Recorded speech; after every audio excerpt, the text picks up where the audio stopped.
Good afternoon, everyone. Welcome to this afternoon session of the closing module of the ENISE conference. It's a great pleasure for us to be discussing cyber intelligence and counterintelligence. In this roundtable, we have great speakers and representatives of safety and security in Spain, such as Román, David, Alfredo, and Yaiza.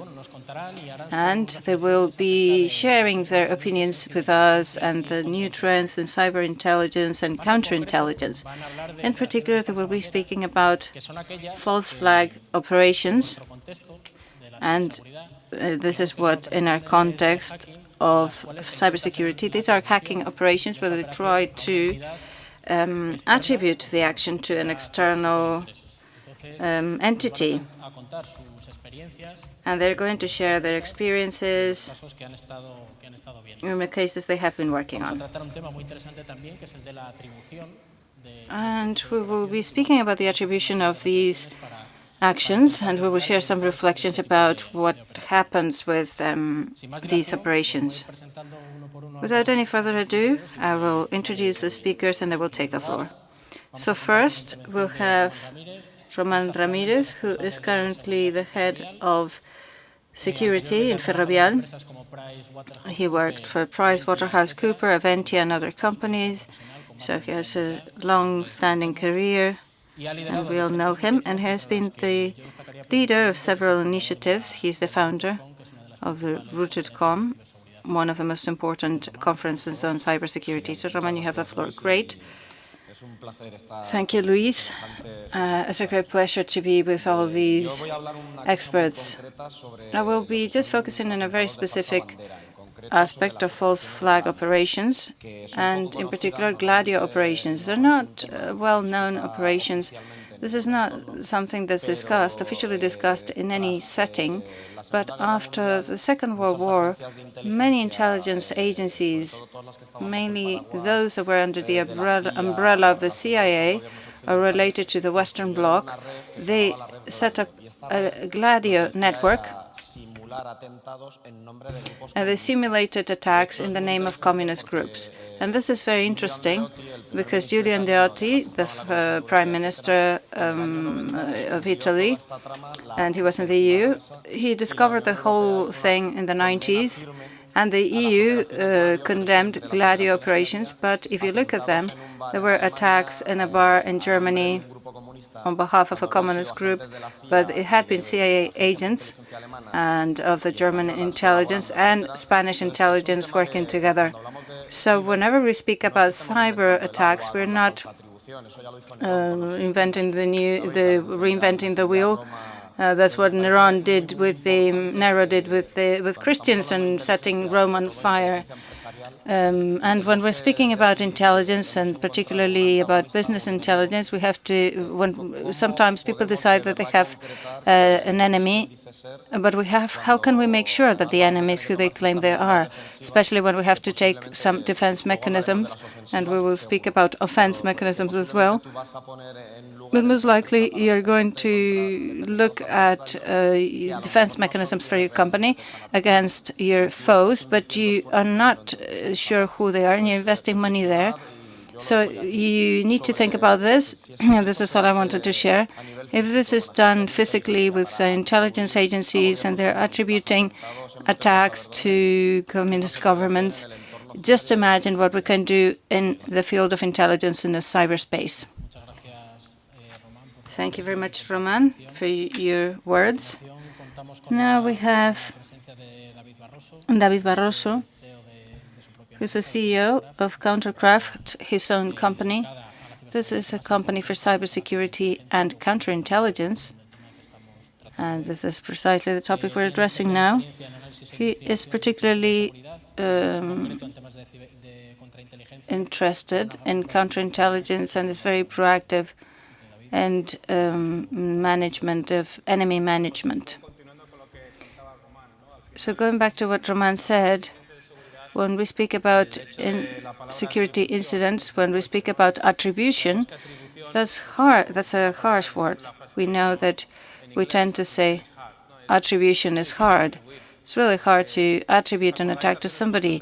If you remember, a few years ago, we used to attribute whether an IP, a Chinese IP, was attacking your structure, and you said, "Oh, it's the Chinese. They're studying our intellectual property." But we know that we can hire some server machine in China and do it from there. But this had changed a lot. And if we look at the report by the U.S. government after the elections, where they were targeting a specific Russian group, PT28, Sofosy, and several Russian groups that were from different Russian units, different Russian factions, of interfering with the U.S. elections. Some of us were asking ourselves what kind of guarantee, what kind of evidence they have to point your finger so clearly at an adversary or an enemy. So the evidence shown by the U.S. government were quite weak, and the international community were saying, okay, we can go for attribution. Maybe you have a lot of information through human intelligence, through your own intelligence network. You have people in Russia, you have agents in those Russian groups, but if you're going to accuse somebody like this, you need more information. So in the cyber world, attribution is a key factor. Román was saying that in the previous table, somebody spoke about hackback. There's a bill in the U.S. part in the Congress in the U.S. where they want to have some capacity of companies to attack your attacker, to have more proactive measures. The problem we have again is attribution. How can we be certain if that everything points at someone, but we're not sure? So attribution is a difficult thing. It's always going to be difficult, and that's where we go into false flag attacks. Of course, you can leave red herrings all around, and then if you're caught, then you can put the blame on somebody else of another group or nation. We have many examples. For example, Stuxnet. In Stuxnet, there were some words and sentences in the code to point towards other states, or, for example, specific dates, key dates for political or religious issues. We've seen this as well in Kaspersky. Israel informed their U.S. partners saying that Kaspersky was spying U.S. interests. So why did they do this? Because why did they know that? Because the hours and binaries were compiled in a time zone that coincided with Israel, and they were working on certain days that we do not work on in the Western world. Can you make this on purpose? Of course. If we remember Careto, do you remember the sentence, "Me cago en la mar"? "Me cago en la mar" is Spanish, typical Spanish sentence from Spain, but anybody can write that in any binary and make it look like the work of people from Spain. So false flag attacks have existed in the real world, and in the cyber world that's even more frequent because red herrings are more frequent or easier to create. So I think that for many years we will be working to improve attribution, but it's a difficult task. Thank you very much, David, for your interesting comments. Now we'll have Yaiza Rubio. She's an intelligence analyst since 2013. She's always worked in different cybersecurity companies like S21, and she now works in cooperation with the Civil Guard.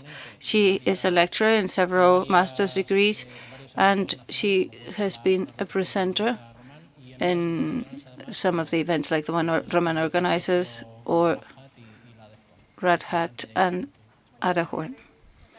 Thank you very much, Luis. I'd like to follow what David said, and I'll share what I do daily. I do intelligence analysis for the cyber world. The scenarios we usually find on a day-to-day work is, okay, there's a security incident. I can't reach real attribution. That's the first scenario. The second scenario is, okay, I've managed to find real attribution looking at evidence. I know who's behind this attack, but that's very complicated. And then the third case is whenever we have evidence, the evidence that I have might have been manipulated, and that's when we have false flag incidents. So those incidents are attributed to a third party because they've left red herrings and they are attributing this to another actor. A false flag is a series of actions that are under the concept of deception. That's a term from international intelligence. Deception are those actions that are done to deceive, to mislead our adversaries, and to make them take measures against their own interests. Every day in the world of counterintelligence, we see this. The world of counterintelligence is growing. Nothing is fixed or stable. And what we're doing in our companies is to translate the intelligence glossaries, the traditional glossaries, to cyberintelligence.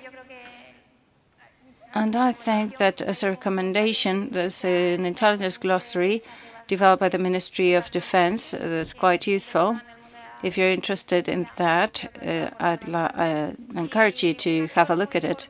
And an important actor when we're translating traditional intelligence to cyber intelligence is NATO. NATO has tried to translate all the terms such as internet jurisdiction or who the actors are on internet, on the web, and or defining an attack that's difficult in itself. For example, these operations of trying to influence another actor are not included in an attack, in the definition of an attack in itself. So this is what we are discussing. This handbook tries to have a basic framework where we can sort out these definitions. And David was mentioning the example of the US elections, and there was a particular attack. This was the leakage of the anti-doping world anti-doping agency. There was some medical documents or records of elite sports people, and the U.S. government Obama announced 2 days later that this was funky there. And we were not familiar with this group. We started analyzing this, and we analyzed this case, and we realized that the evidence that we were finding were contradictory. For example, we found, what do we do as analysts? We first see who registered the website, do a quiz, and I say, oh, this was registered by a French citizen. So it's different to what they're telling us. But the evidence is easy to manipulate. We can just have a domain with somebody else's information. So analysts have to consider how manipulable the sources are.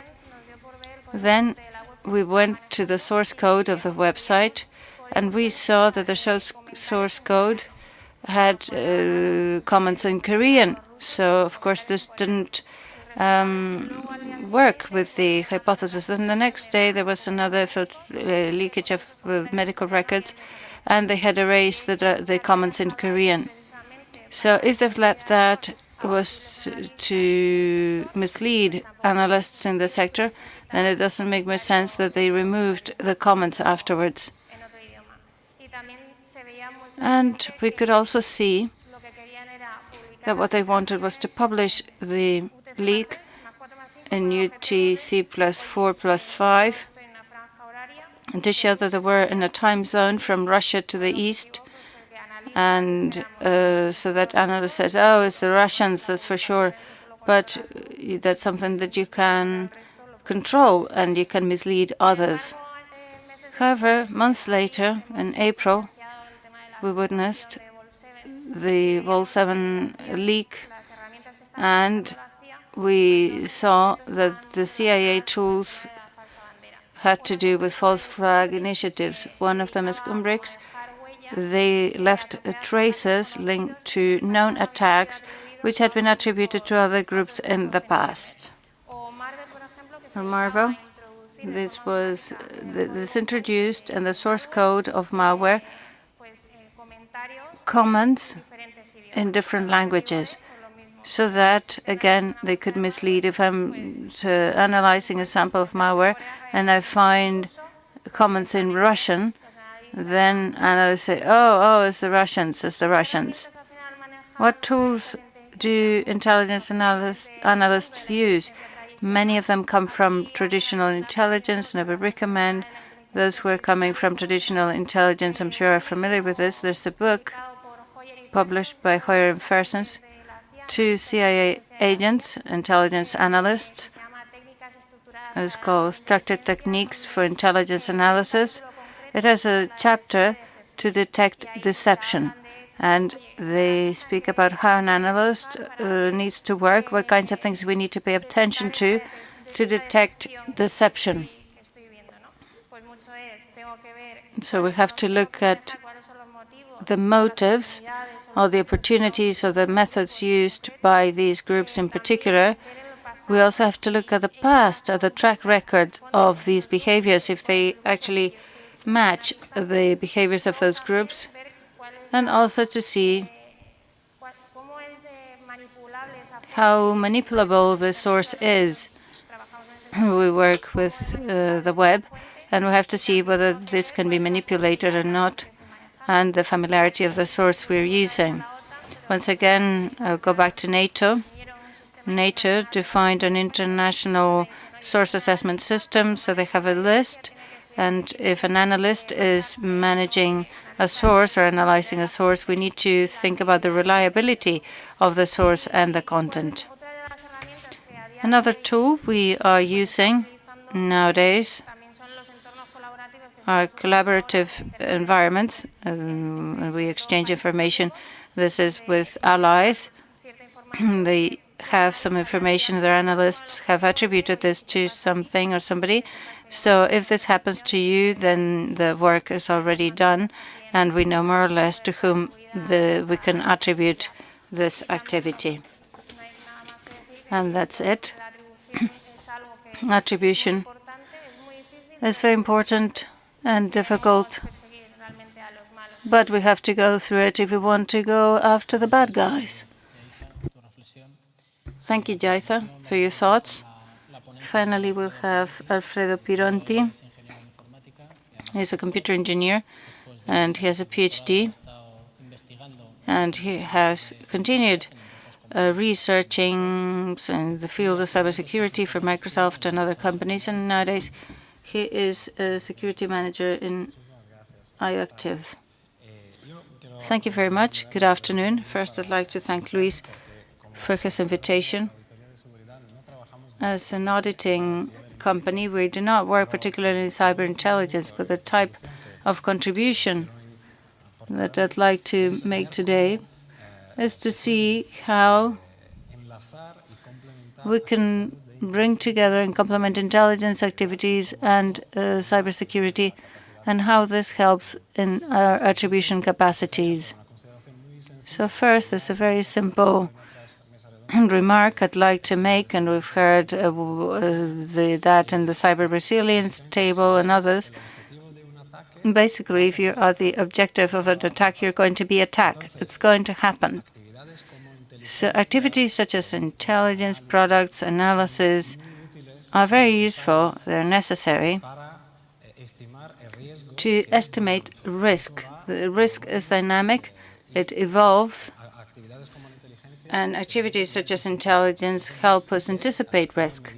So we need to have appropriate measures. But of course, the more doors that you can close for your attacker, the better. So how do you close the doors? First, we can hire people who behave as the attackers, but they work for you. So they are white pads. And we know that nowadays, most of the time, and that we have these activities, we actually have a reactive attitude. So we do something after an attack has happened, but this is not part of the cycle of analysis that is done proactively to be ready when these attacks happen. So I'd like to substantiate this statement with some examples of activities that we have seen in our audits. So first, there's a multinational, oil and gas multinational, and they had an attack, an important attack. So the first thing we could see was that they had an excellent physical security. They have some of the best that we had ever seen. And the interesting part is that we did not see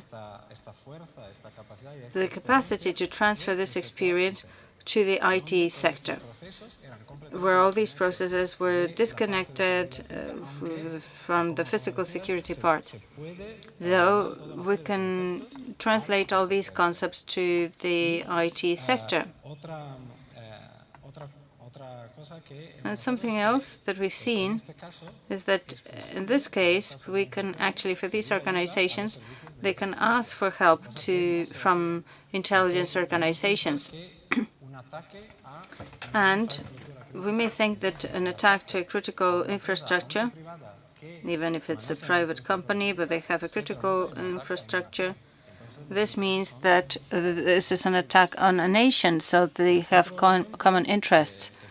Another example I'd like to share with you has to do with the maritime sector. This is again a market that until 2014, when we conducted a study that showed some failures or some gaps in satellite communication products, it was a non-existent market. It was created after people have become aware of their vulnerability after this study.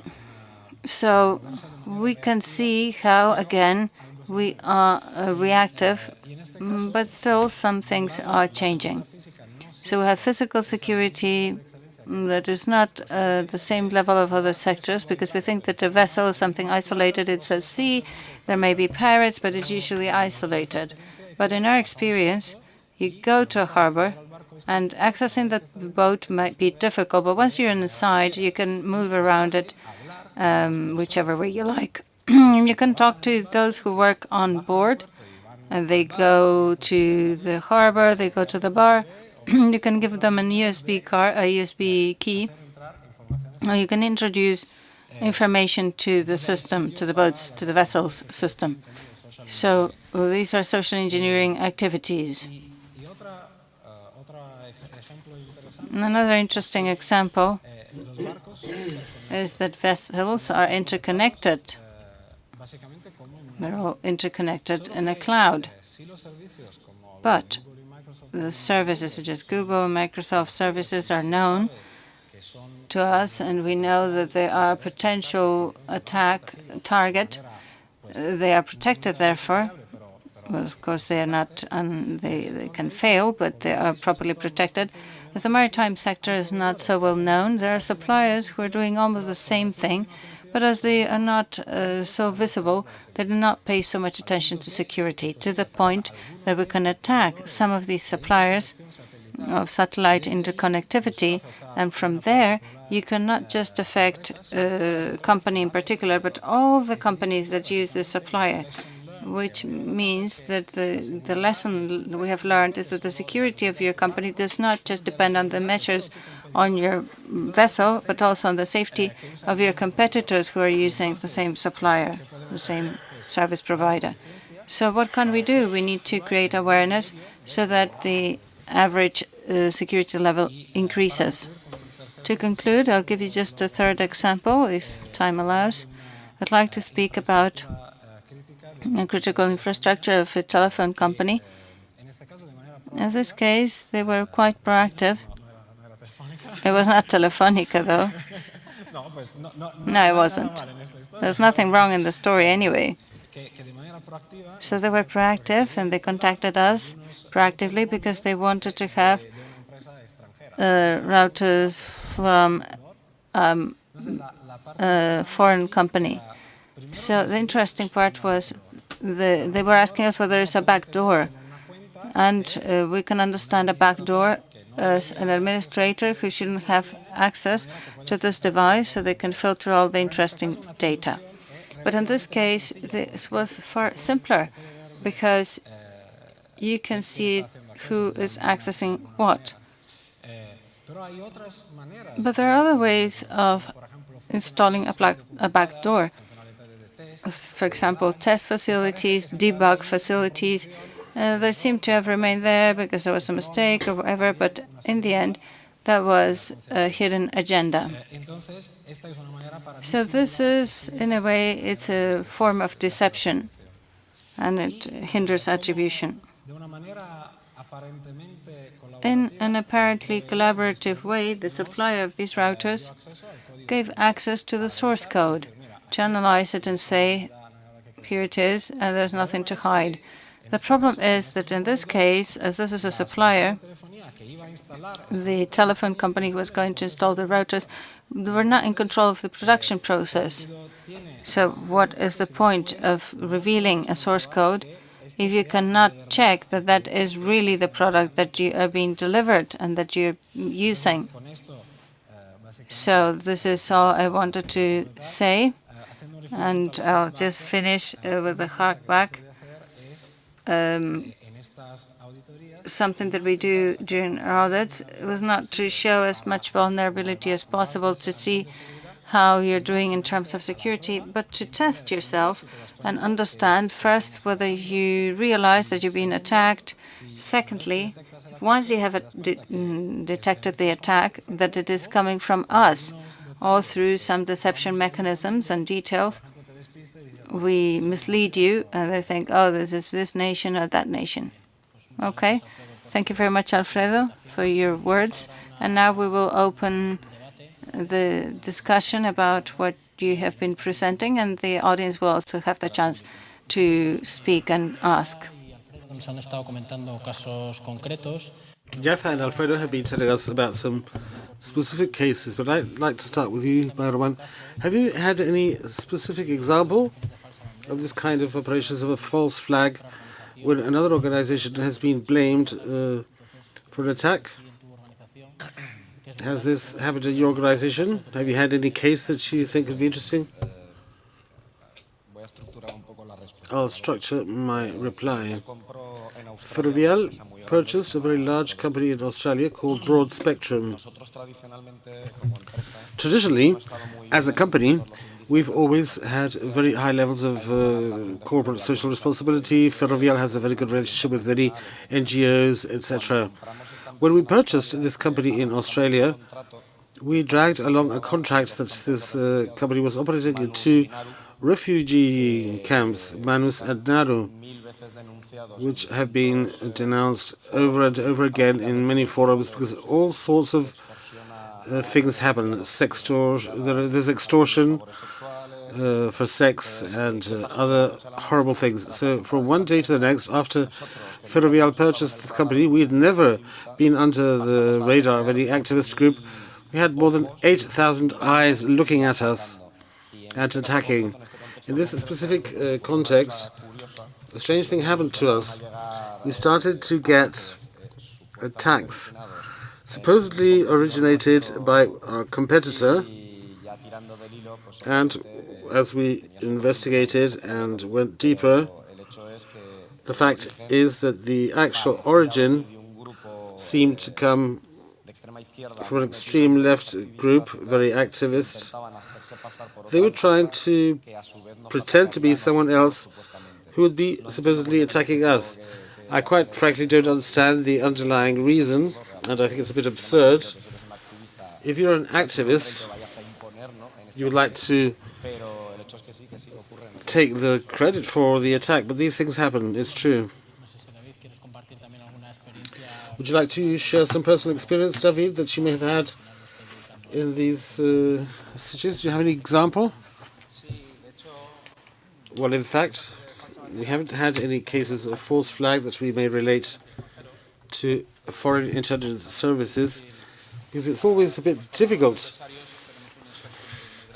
We have such a broad spectrum of adversaries. They can be simple ones, such as an angry employee or subcontractors or competitors who want to take revenge.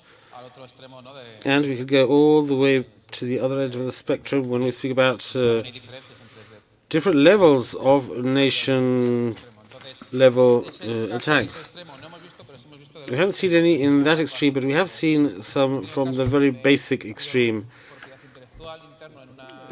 Cases of stealing intellectual property. The individuals were employees who were IT experts.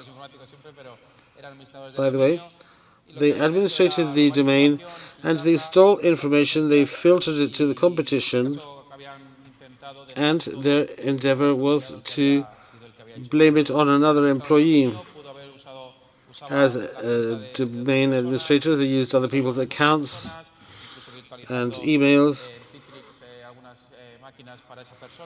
They also ascribed some machines to those individuals, and it would seem in real time that the entire attack was coming from this individual. In fact,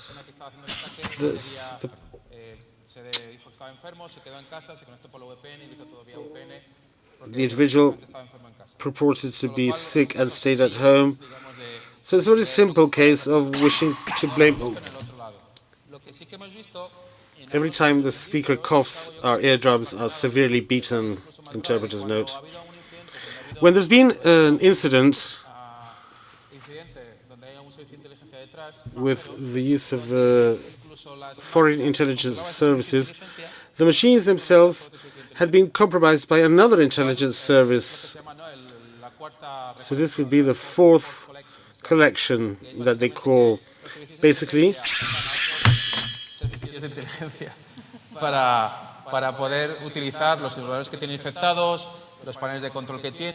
we apologize, we have been rendered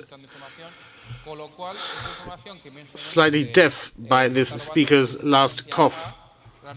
It's a health hazard to be exposed to this kind of thing. We apologize because our attention has also been distracted. We'll try and get back to the discourse. We apologize for this, but it's our health that is at stake.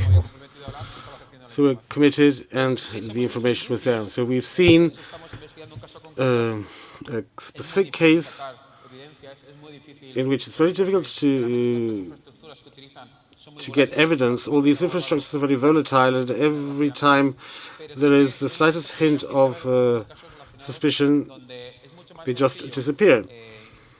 There are other cases in which it's very simple to compromise the intelligence service, steal data, and not necessarily compromise the organization. In this case of false flag and attribution, once again we have to add this other variable, where it's not necessarily an individual who is behind. So we are unraveling the initial conclusions. This is an activity that is actually happening. We know that attribution is complicated. So let's draw some conclusions. Yaiza, at 11 Pats, do you have any other case that you may wish to?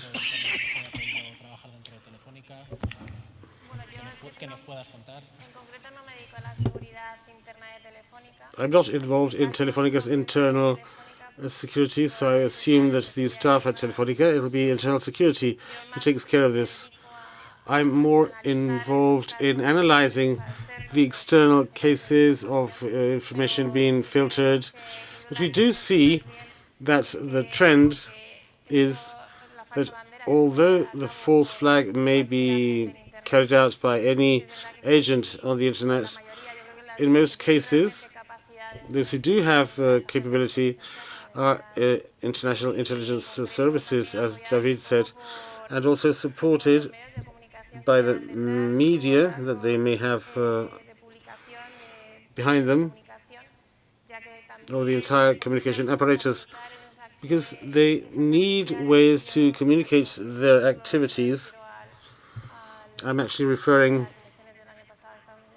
to the elections in the US last year, where everyone suspected that there was foul play. And as analysts, we have a further complication in trying to distill which information is real, because oftentimes the information we get is somewhat biased, not necessarily intentionally, And I think it's the governments, the ones who have the actual capability, and they know the other groups too. So by knowing other groups, this is going to enable an attack based on specific characteristics. And so an external analyst may say, yes, it exists because I've seen in the past that their pattern of action is such and such. Very well. Alfredo, you spoke about awareness among the companies in this respect, since you are involved in this. These companies that you work for, are they actually aware of these kinds of operations? Are they prepared to detect such kinds of attacks? Or what do you think? Fortunately, those that contact us after an attack have been made aware the hard way, the worst way. However, it's a painful way and expensive way of reaching awareness. More so in the sense that it's not shameful to be attacked. That's the message I'd like to convey. The more these episodes become public, the more we can raise awareness. So with this kind of research, we try to make it less painful and more constructive. But since the attacks are going to happen, it's a way of raising awareness.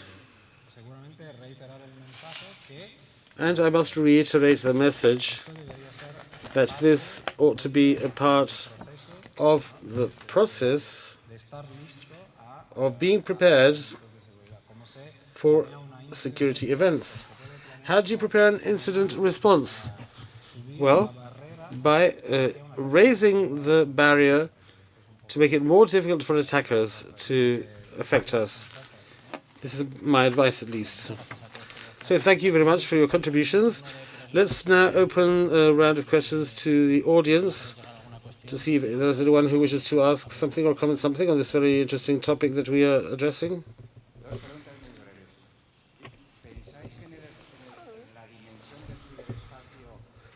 Do you think that in cyberspace we may implement practices to dissuade?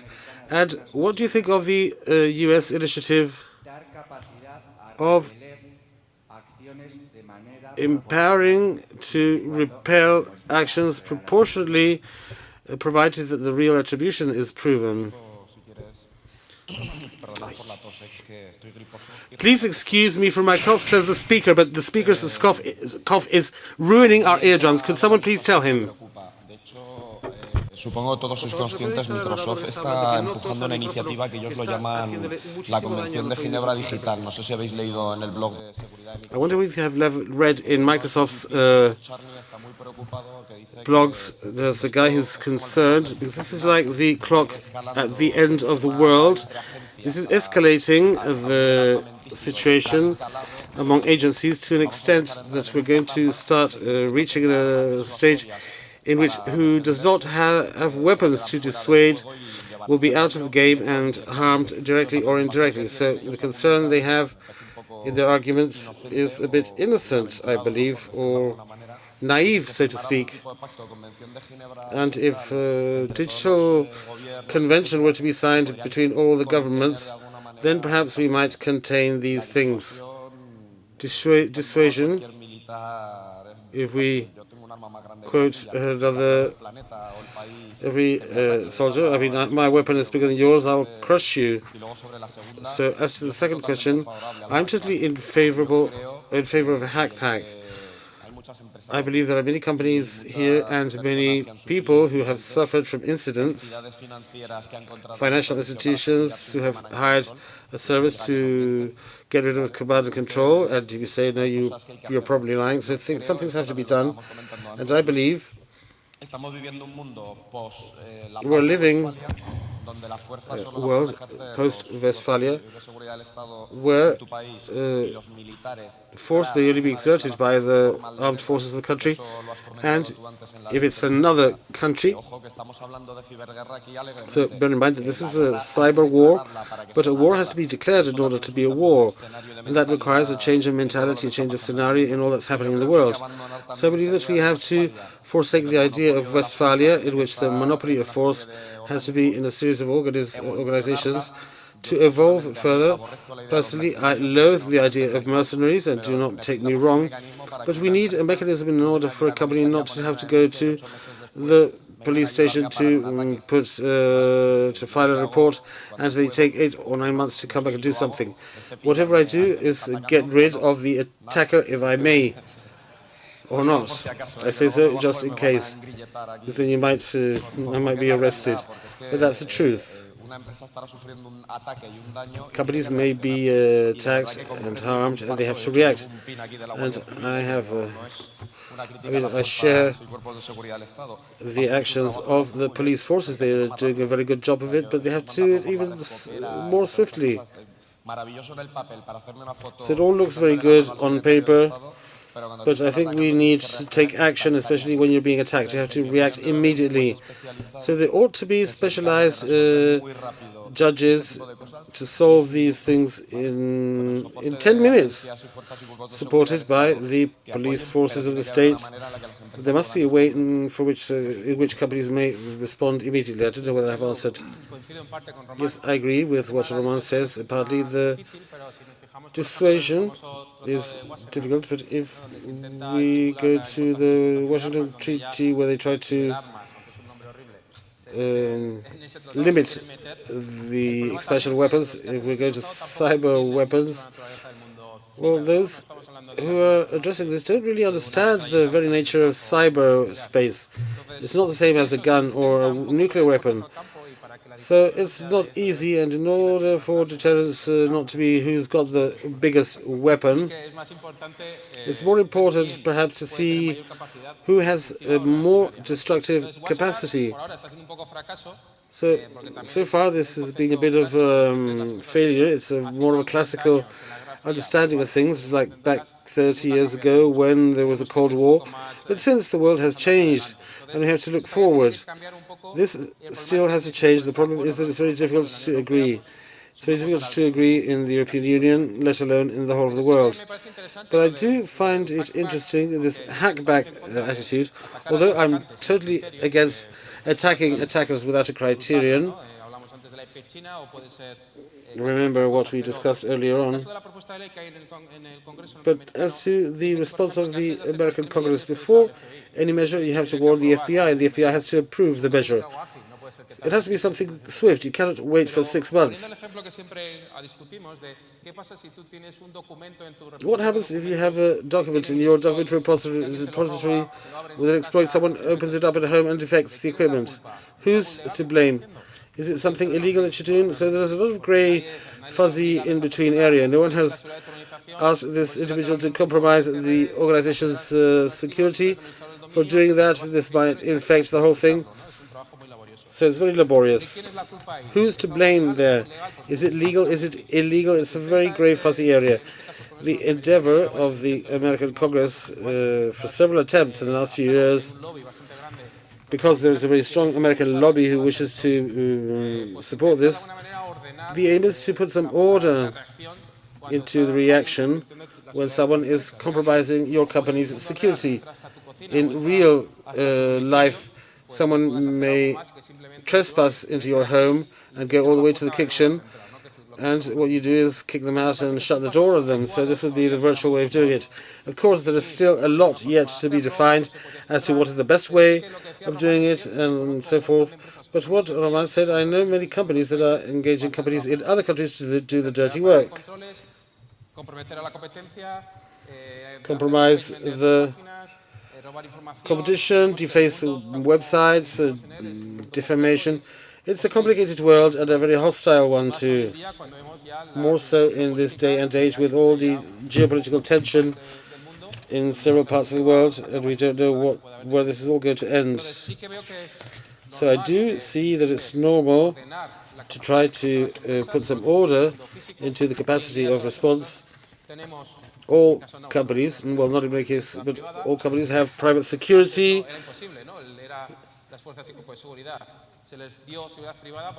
They started using this because they have played a certain role. So in the cyber world, it's evolving. It's not so easy as in the real world, in the cyber world, but still there are different attitudes. Or else we'll end up with a world of mercenaries and things will be done under the counter. And it's much better to do things in an orderly fashion.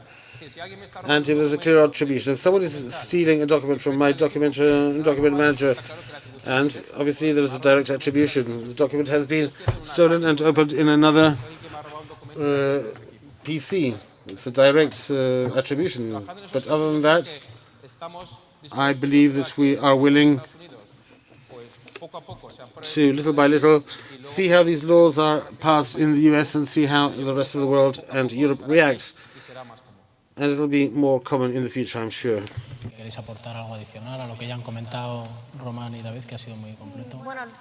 Would you like to add something? Maybe. I don't agree much to the hackback way of doing things, but we do have to be swift. The same way that in the physical world, if you are attacked, you should not be able to respond. Like if you see some crime being effected, you have to report it. The same applies in my idea to the cyber world. And I don't think we are qualified to achieve full attribution. The police forces and security forces have much more information, and perhaps they are in a better position to reach further attribution. So we need cooperation agreements between the armed police forces and the company. And so if a company wants to do it by itself, then it might go awry. You never know.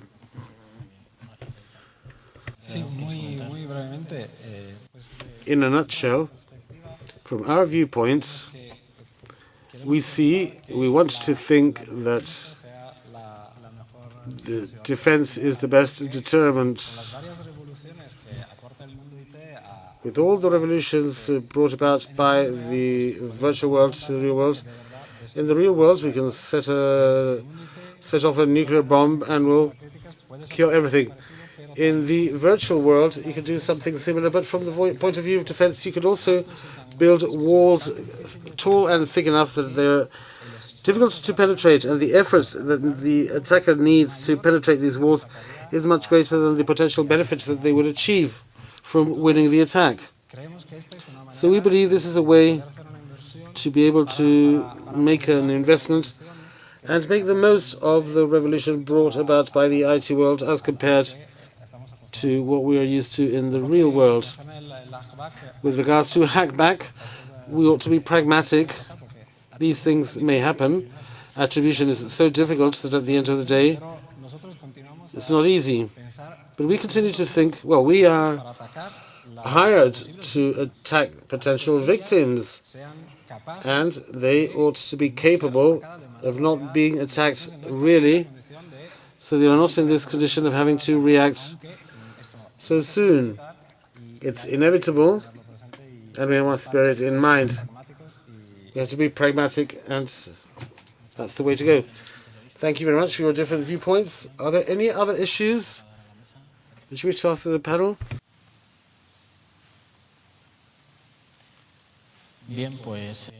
Very well, that being the case, I'll launch a question to see who would like to answer. What's behind this kind of operations? Could it be governments behind this type of operations? Could it be potentially large organizations? Or is it groups of hacktivists? Who's fostering this type of actions? Or is it a broad variety? Is it everything that you mentioned and more? And in some occasions, collaborating among themselves. If you know the case of Luciano And he and others set up the mafia as it's known. Luciano was sentenced for life for the traffic of heroin and prostitution. He was put in prison. Then came the Second World War, and German espionage is filtering people in the port areas in different parts of the world where the mafia had a lot of control over the workers and over all the stuff that went on. The government of the United States set Luciano free to have the mafia help them stop the German spies. Then he was sent back to Italy. If you remember the original Petya, not the one that we saw against Ukraine, the original Petya was a typical bank phishing virus. The source code for this bug has never been filtered, and the non-Petya version we saw had a very specific goal, which was to harm the Ukraine. If you add the original one that was born from a mafia and the other one that was attacking a nation, we're speaking of two different actors, mafia and government, and perhaps they are one. It is rumored that the Russian intelligence was working closely with the mafias. Yes, as you say, I suppose you know the shadow brokers, you might be customers. Well, you can exchange files. The shadow brokers, no one knows who they are. The shadow brokers, these are ex-contractors that used to work for the NSA, and they must have had some sort of an argument, and they're on their own now. It's true that there is this relationship. We have intelligence services that work with criminals or other kinds of people. Sometimes it works, sometimes it doesn't. At the end, they end up as friends or as enemies. But behind many of the operations that we see, there could be anything. It depends on the kind of operation. Could have employees, subcontractors, competitors, hacktivists, criminals. Well, criminals go quickly just to get money. So many cases of ransomware. There's a crime organization behind. But who's behind getting the bid for the Panama Canal? So this might be intelligence in the country, trying to foster local companies. So it will be either one group or another, but there are relations among them. It's like in the real world, where there has always been a relationship between the government and mercenaries, such as the case of Blackwater. There was a group of mercenaries used by the government. And it happens in cyberspace. Would you like to make any other contribution? Could you please be brief, because we are 12 minutes past our time. The world of false flags is something that intelligence agencies know about. There are less cases, of course, in the world of business. I could not imagine a company in which someone would like to attack and to leave a false clue and then have this published. I think that the impact for the company is so huge that oftentimes it's not even worth the while. At a reputational level, it would leave a very big scar. And I don't know whether we could take the hacker groups out of here, because they have another aim in life.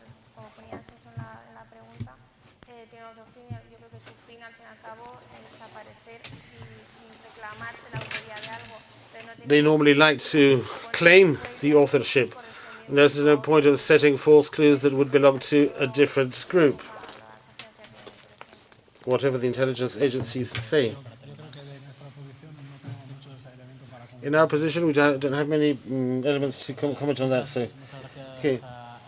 Thank you to all the speakers. Thank you for your assistance. And we have finally concluded this round table.